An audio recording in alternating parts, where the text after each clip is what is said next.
उत्तर प्रदेश के परिषदीय प्राथमिक विद्यालयों में नई प्राथमिक स्तर की शिक्षक भर्ती का वेट करने वाले पिछले 4-5 साल से अभ्यर्थी जो प्रतीक्षारत हैं उनके द्वारा दिनांक 23 मार्च 2023 को उत्तर प्रदेश लखनऊ में अभ्यर्थियों के द्वारा धरना प्रदर्शन का आयोजन किया गया है।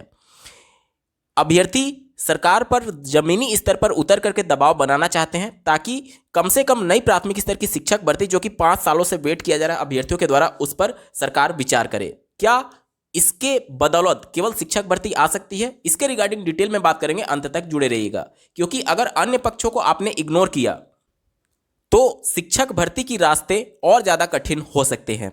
क्या है पूरा मामला, जानना और समझना आपके लिए बेहद जरूरी है अगर आप भी एक B Ed BTC CTET UP TET qualified candidate हैं। नमस्कार दोस्तों, मेरा नाम है नीरज और आप देख रहे हैं व्यू बिट यूट्यूब चैनल। अगर आप इस चैनल पर पहली बार विजिट कर रहे हैं तो इसको सब्सक्राइब करते हुए बेल आइकन को प्रेस करना ना भूलें। जमीनी स्तर पर उतरना बेहद जरूरी इसलिए भी है क्योंकि 69,000 सहायक अध्यापकों की भर्ती से संबंधित अभ्यर्थी दिनांक 27 मार्च 2023 को जमीन पर उतरने जा रहे हैं लखनऊ की धरती पर। अब सरकार पर उस भर्ती को लेकर के बहुत ज्यादा दबाव है क्योंकि माननीय सिंगल बेंच के द्वारा आदेश दे दिया गया है उस भर्ती को रिविजिट करने के संदर्भ में और 3 महीने में फिर से एक नई लिस्ट बनाने के संदर्भ में। अब अभ्यर्थी एनी हाउ दबाव बनाना चाहते हैं क्योंकि 2024 नजदीक है और 2024 में आरक्षण विरोधी सरकार की छवि ना बन जाए, इसको लेकर के सरकार गंभीर भी है और किस प्रकार से उस मामले को निपटाया जाए इस पर भी कहीं ना कहीं विचार कर रही है। अभ्यर्थी अगर आरक्षण पीड़ित अभ्यर्थी को राहत नहीं मिलती है इस भर्ती में तो वो माननीय डबल बेंच का दरवाजा खटखटाने पर भी विचार कर रहे हैं।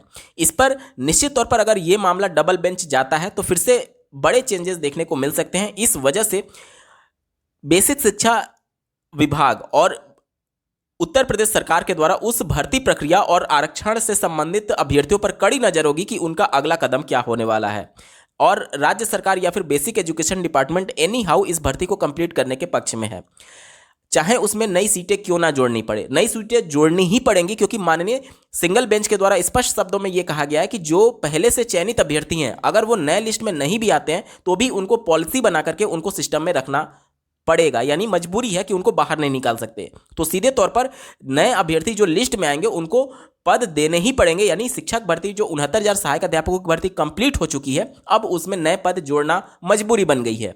अब इसमें जो नए कैंडिडेट हैं उनको निश्चित तौर पर माननीय कोर्ट में अपना पक्ष भी रखना बेहद जरूरी है, इसलिए कि मान लीजिए अगर 5,000 10,000 पद निकल जाते हैं जो कि जोड़ने पड़ते हैं तो निश्चित तौर पर ये नए बीएड बीटीसी अभ्यर्थियों के अधिकारों का हनन होगा। बिना शिक्षक भर्ती का विज्ञापन जारी किए पहले की भर्तियों में ही पद जोड़े जा रहे हैं, तो ये सीधे तौर पर आपके अधिकारों का हनन है।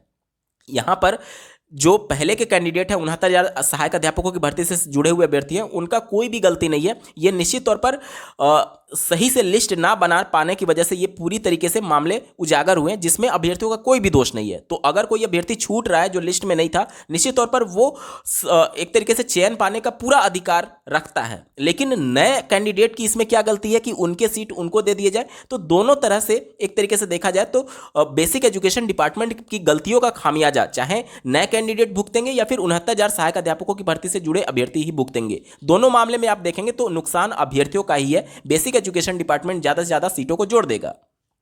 अब इसमें नए कैंडिडेट को अपना पक्ष रखना इसलिए भी जरूरी है कि बहुत ज्यादा पद अगर जुड़ते हैं तो निश्चित तौर पर एक तरीके से उनका ही नुकसान होगा। साथ ही साथ इसका एक और कानूनी पेच है जिसे आपको समझना बेहद जरूरी है। वो ये है कि जब माननीय सुप्रीम कोर्ट के द्वारा 69,000 सहायक अध्यापकों की भर्ती में क्वालिफाइंग मार्क्स को लेकर के मामला सुना जा रहा था, उस समय शिक्षा मित्रों के मुद्दे को सुनते हुए माननीय सुप्रीम कोर्ट ने उत्तर प्रदेश सरकार को निर्देशित किया था कि आप आने वाली एक और भर्ती में उनको मौका देंगे। हालांकि जब 2017 में माननीय सुप्रीम कोर्ट के द्वारा शिक्षा मित्रों के समायोजन को रद्द किया गया था तो 2 बड़ी भर्तियों में उनको मौका देने की बात कही गई थी, जिसमें से पहली भर्ती 68,500 की है और दूसरी भर्ती 69,000 सहायक अध्यापकों की भर्ती है।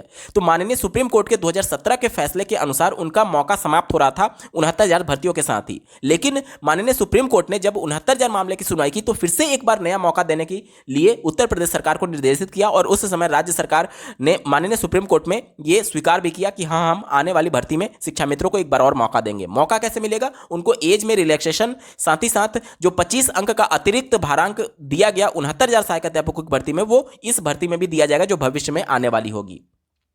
अब यही एक ऐसा फैसला है माननीय सुप्रीम कोर्ट का जो कि नई शिक्षक भर्ती के रास्ते खोल सकता है। कैसे, इसको ध्यान से समझिएगा।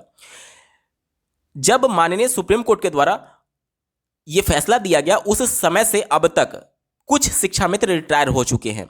अब ऐसे शिक्षा मित्र जो कि रिटायर हुए हैं, उनको माननीय सुप्रीम कोर्ट के आदेश के अनुसार उनको मौका मिलना चाहिए था, लेकिन बिना मौका मिले वो रिटायर हो चुके हैं और आने वाले 1 से 2 साल में और भी शिक्षा मित्र रिटायर हो सकते हैं।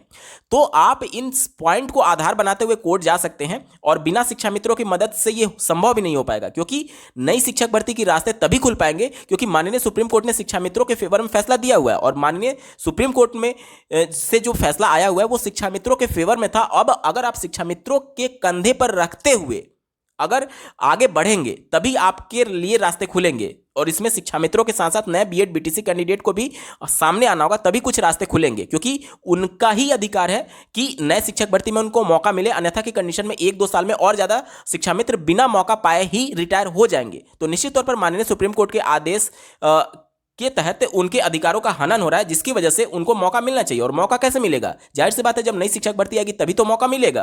तो यही एक रास्ता है जिसके माध्यम से नई शिक्षक भर्ती के रास्ते खुल सकते हैं। इसके अलावा देखिए, चारों तरफ से दबाव बनाना बेहद जरूरी है। जमीनी स्तर पर जब आप दबाव बनाएंगे तो कहीं ना कहीं आपके मुद्दे मीडिया में भी उठेंगे और मीडिया में एक क्लियर कट मैसेज जाना चाहिए कि ये जो अभ्यर्थी हैं वो नई शिक्षक भर्ती की मांग कर रहे हैं। आप लोगों ने देखा होगा कि पहले भी इस प्रकार के मामले हो चुके हैं कि एक ही भर्ती से जुड़े कई प्रकार के गुट धरना प्रदर्शन करते हैं, तो उसमें मीडिया भी कंफ्यूज हो जाता है कि ये 69,000 से जुड़े हुए अभ्यर्थी हैं, 68,000 से जुड़े हुए अभ्यर्थी हैं या फिर नई शिक्षक भर्ती के अभ्यर्थी हैं। तो एक क्लियर कट मैसेज जाना चाहिए कि जो 5 साल से बीएड बीटीसी कंप्लीट कर चुके अभ्यर्थी हैं, सीटेट टेट क्वालिफाई अभ्यर्थी हैं, वो अपनी मांगों को लेकर के धरना प्रदर्शन कर रहे हैं कि उत्तर प्रदेश में नई शिक्षक भर्ती आनी चाहिए। इसके अलावा ये तो हो गया जमीनी स्तर पे आप दबाव बनाएंगे। और दूसरा, जब ये मामला अगर डबल बेंच जाता है 69,000 अध्यापकों की भर्ती का मामला, तो निश्चित तौर पर उसमें आईए दाखिल करते हुए नए बीएड बीटीसी अभ्यर्थियों को भी अपना पक्ष जरूर रखना चाहिए कि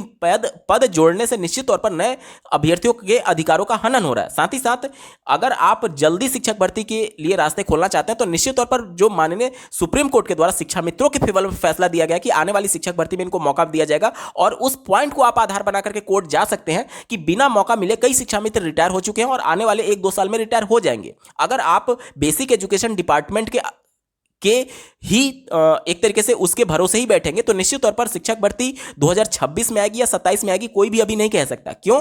क्योंकि बेसिक एजुकेशन डिपार्टमेंट आंकड़ों को तोड़ मरोड़ कर कैसे भी पेश कर सकता है। आपने देखा होगा कि जब पिछली कार्यकाल में वर्तमान सरकार के जो बेसिक शिक्षा मंत्री थे, उनके द्वारा 17,000 पदों पर शिक्षक भर्ती के संदर्भ में प्रेस विज्ञप्ति जारी की गई थी। वो यही बेसिक एजुकेशन डिपार्टमेंट था कि जब उस समय 17,000 पदों पर भर्ती के लिए एक तरीके से पद खाली बता रहा था। और अब आप देखेंगे कि वही बेसिक एजुकेशन डिपार्टमेंट है जो कि ये आंकड़े प्रस्तुत कर रहा है कि 26 छात्र पर ही एक शिक्षक हो चुके हैं। क्यों? क्योंकि आंकड़े को तोड़ मरोड़ कर पेश किया गया। जो शिक्षा मित्र शिक्षक छात्र अनुपात में काउंट नहीं होने चाहिए, जो अनुदेशक शिक्षक छात्र अनुपात में काउंट नहीं होने चाहिए, उनको भी काउंट किया जा रहा है। और कहीं ना कहीं जो छात्र शिक्षक अनुपात मानक जो 30:1 का है, उसको 26:1 पर अभ्यर्थी आ चुके हैं।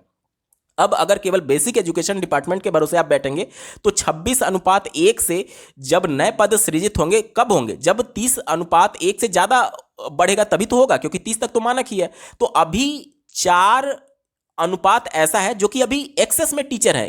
इन आंकड़ों को अब जब आप समझेंगे तो आप पूरा खेल समझेंगे कि अभी एक्सेस में टीचर है। तो बेसिक एजुकेशन डिपार्टमेंट आने वाले 4-5 साल तक इन्हीं आंकड़ों को प्रस्तुत करता रहेगा कि अभी हमारे पास 27 पर है, फिर कहेगा 28 पर है, फिर कहेगा 29 पर एक शिक्षक है, फिर 30 पर। ये करते करते 4-5 साल बीत जाएगा और आप देखेंगे कि वर्तमान सरकार का जब ये कार्यकाल अंतिम दौर में होगा तब शिक्षक भर्ती पर कहीं ना कहीं चर्चा होगी, क्योंकि केंद्र सरकार के चुनाव जो कि 2024 में होना प्रस्तावित है, आप लोग देखेंगे कि कई सारे मुद्दे आपने देखा होगा कि जब 2019 में वर्तमान केंद्र सरकार का दूसरा कार्यकाल के लिए चुनाव हो रहे थे तो उस समय भी बेरोजगारी मुद्दा बना ही नहीं था, और इस बार भी बहुत कम चांसेस है कि बेरोजगारी मुद्दा बनेगा। तो निश्चित तौर पर जब ये मुद्दा बनेगा ही नहीं बनेगा तो कहां से शिक्षक भर्ती आने की संभावनाएं रहेंगी? तो ये सभी चीजें आपके पास, कम से कम जो सुप्रीम कोर्ट का फैसला है वो आपके लिए एक रामबाण है जिसके माध्यम से शिक्षक भर्ती के रास्ते खुल सकते हैं। क्योंकि बहुत सारे शिक्षा मित्र हैं जो कि माननीय सुप्रीम कोर्ट के फैसले के बाद से रिटायर हुए होंगे और कई शिक्षा मित्र हैं जो 1-2 साल में रिटायर हो जाएंगे। तो निश्चित तौर पर वो बिना मौका पाए ही रिटायर हो रहे हैं, जो कि सीधे तौर पर माननीय सुप्रीम कोर्ट के फैसले का एक तरीके से विरोध है। तो इन सभी पक्षों को आधार बनाते हुए और इन सभी मामलों में अगर आप चारों तरफ से घेरेंगे तभी कुछ रास्ते खुल सकते हैं, अन्यथा की कंडीशन में यही खेल 5 साल तक आगे भी चलेगा और 5 वर्षीय योजना तो छोड़िए, इस बार 10 वर्षीय योजना बनकर के शायद उभरेगा। इस वीडियो को देखने के लिए आपका बहुत बहुत धन्यवाद। भगवान करे आपका दिन शुभ।